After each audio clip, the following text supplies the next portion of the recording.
Kids.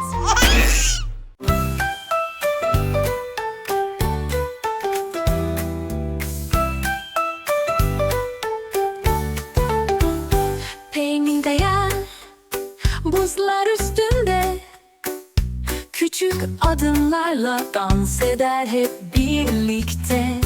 Penguen, penguen, ne tatlısın sen. Kayıp zıplarsın karda her yer eğlenceden. Penguen, penguen, neşeli dostum.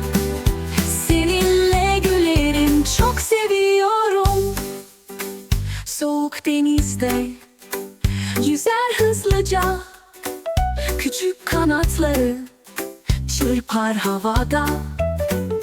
Penguen, penguen, ne tatlısın sen. Kayıp zıplarsın karda her yer eğlenceden. Penguen, penguen, neşeli dostum.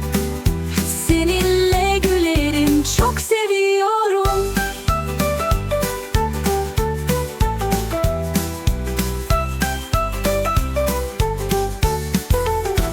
Soğuk denizde yüzer hızlıca.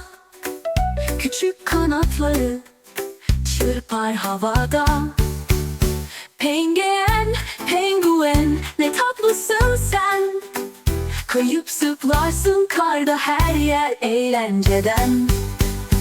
Penguen, penguen, neşeli dostum. Seninle gülerim, çok seviyorum.